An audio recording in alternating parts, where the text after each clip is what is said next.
See? 3 minutes and then on time. But we know you had your bag with you because we have the bag with us in forensics. It's leather, it's expensive, it's nice, I like it, I want one. But the most interesting thing about the bag, Dr. Fallon, is that we found it in the back seat. It would have been a boot. Would have been, but it wasn't, was it? Why? Shall I tell him or will you? Because? Because Nicky was in the boot. That's why the roof is up in all these shots, to make space for Nicky. And that's why you needed to have the car cleaned. How many times dead bodies do not bruise? But she wasn't dead, was she? So she was bruising, wasn't she? No comment. You beat your daughter to within an inch of her life in that hotel room when she threatened to expose your sexual assault of her. So your best bet at getting away with it, you decided, was to frame the only other person who could conceivably have been sleeping with her. When I say sleeping, I mean raping, yes? No comment. And plastering of the arm, that was an alibi, yes? No comment. An alibi that you held in reserve. It acknowledged the fight, and by extension the blood in the room, the damage to the table, the blood on you and on your clothes. You managed to get Nicky, barely breathing, but breathing nonetheless, down to your car, put her in the boot. And as you drove south, her arm began to bruise and the plaster began to set. Then you turned off at junction 15, put a bag for life over her head, and proceeded to finish the job off. Please, stop me if I'm getting any of this wrong, by the way. Incidentally, why did you put the bag for life over her head? Was it to stop the blood from splattering on your clothes? Or was it so you didn't have to look at your daughter's face as you were thumping your heel through it? That's a disgusting fucking story. It's disgusting, but it's not a fucking story. The most interesting piece of evidence, as highlighted by my colleague, DC Duffy. Do you remember DC Duffy, the bloke with the coffee? He's sat here a long time, put a lot of work into this, and he's used nice big letters just in case I forget my specs. Why does one side of Nicky's plaster have faint little hexagons along it? There they are, on the right. 3 of them, ever so faint. That better? What have we got, 45 seconds?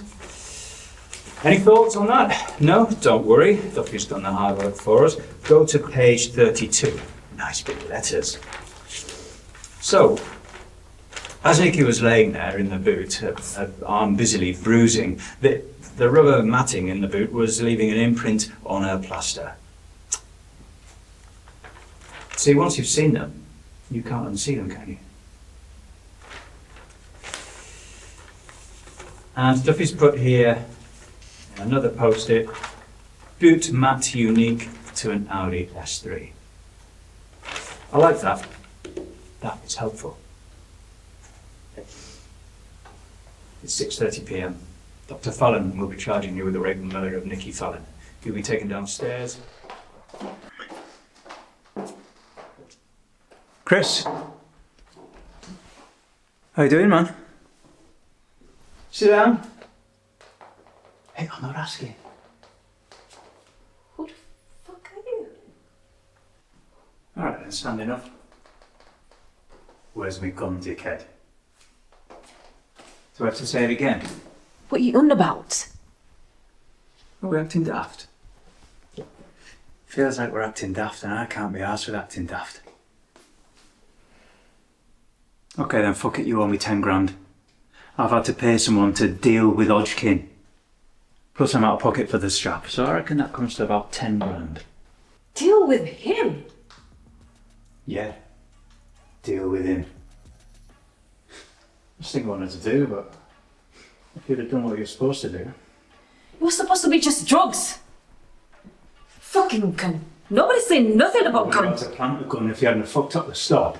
What was I supposed to do? Whatever happened then, happened. What's happening now is fucking happening. You owe me 10 grand. And if you don't stop arguing, I'll fucking toss it with 15 by the time you finish your sentence. Listen to me, dickhead. I don't give a fuck about what.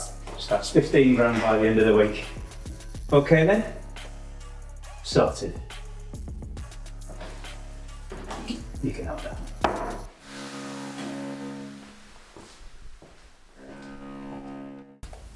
Calm. Claire, hey. You got there. Yeah, Took a second. Took you a second, yeah. It's been Forever. forever, definitely. Yeah, yeah. And you were making a sundae? Yeah, nice veal stock sundae. With vanilla ice cream. That actually sounds delicious, yeah. So, how's your life been, Pizarro? I have no idea. How about you? I have no idea. I hear you're a doctor now. Almost a doctor. I have 6 months left in my residency.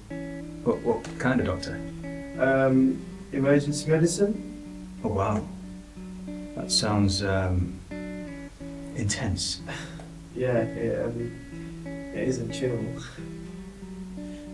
Right, so do you get to do you get to pick that?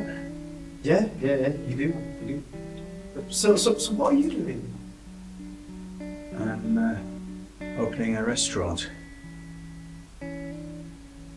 What? You're doing the thing. I'm trying to, yeah.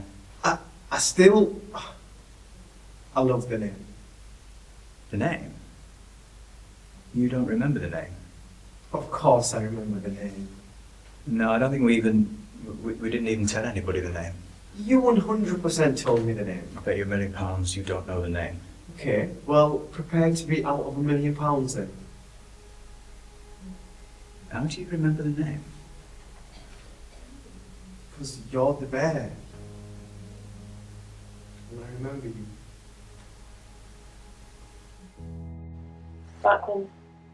Back when you were here, it's not the same anymore. Of course it's the same. You've still got the same shit Christmas decorations. I miss it so much. So do I. Even if you did burn the bloody turkey every year. My fault, was it? We'll go with that if you want, love. It's not Christmas here anymore. It feels like an act without you, and not me. It's like I'm just stumbling through the motions. You're doing so much more than that. You've no idea.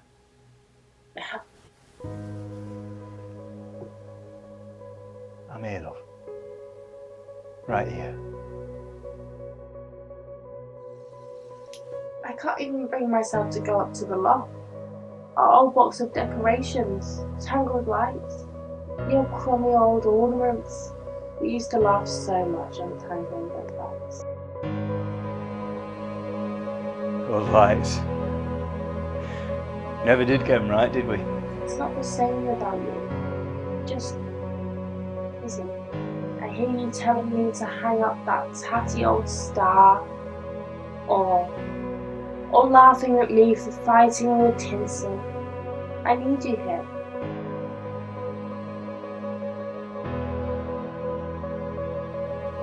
I am here. I'm not going anywhere. I'm so proud of you. Thank you, love. Whenever a patient goes on a ventilator for an extended length of time, there's a chance of pneumonia. You put her on the ventilator. Thought that was meant to be a good thing. It is for the injuries. But there are side effects. Like pneumonia. So what does that mean exactly? Will you concentrate and speak to me properly? Sorry, it's just I have other patients. Well, I've only got one month. We're giving her strong antibiotics to fight the infection, and we'll see how she responds over the next 24 hours. Could this kill her? Well, let's see how the antibiotics are working before we think about that. I have to start thinking about that. I've got brothers and sisters. What am I meant to tell them?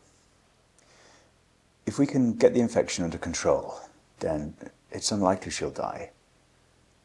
Her lungs aren't working properly, you see, so there's less oxygen getting to her brain, and the longer that goes on, the more the chance of paralysis and or brain damage. So she could wait with that. Not a phrase I'd use, but it's a possibility. Yes.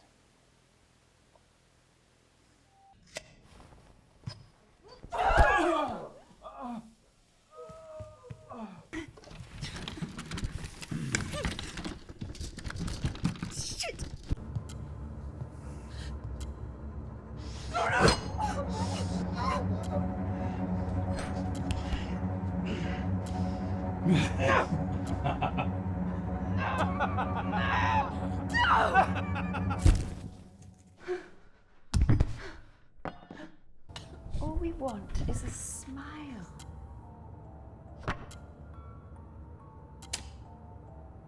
I won't ask you again, Emily.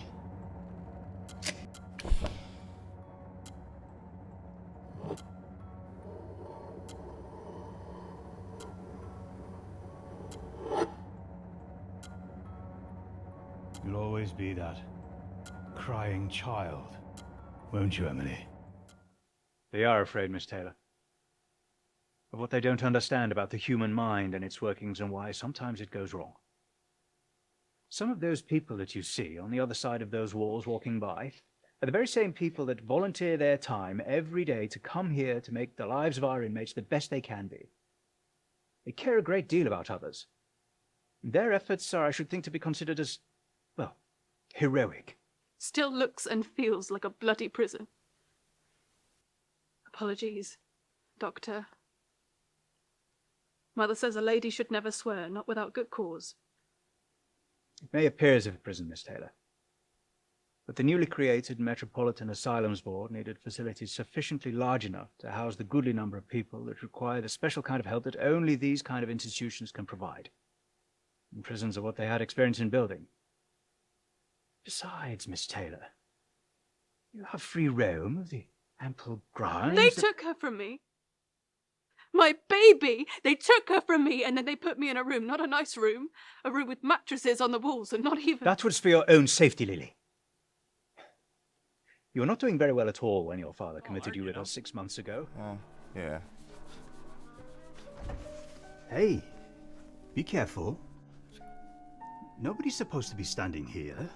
What are you babbling about? Take this money. It's on me. Now, get out. Wait, you bumped into him. You should be apologizing to him. Fine.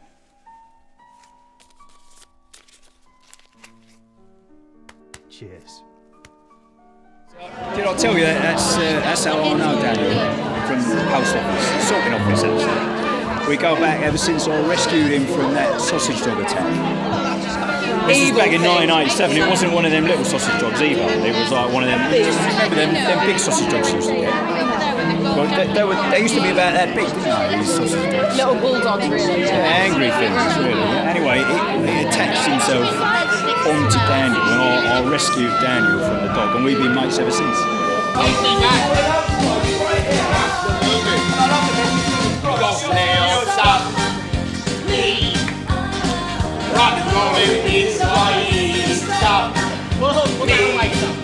Steps towards me.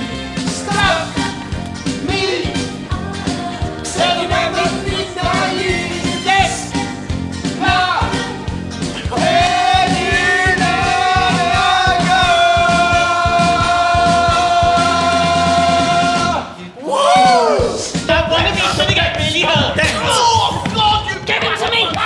Give it out! Stop it! Stop it now! The floor! Aha! Yes! Get started, ignore them! Yeah, I wonder where Angry Tony is. Give him a quick bell, we need him on standby.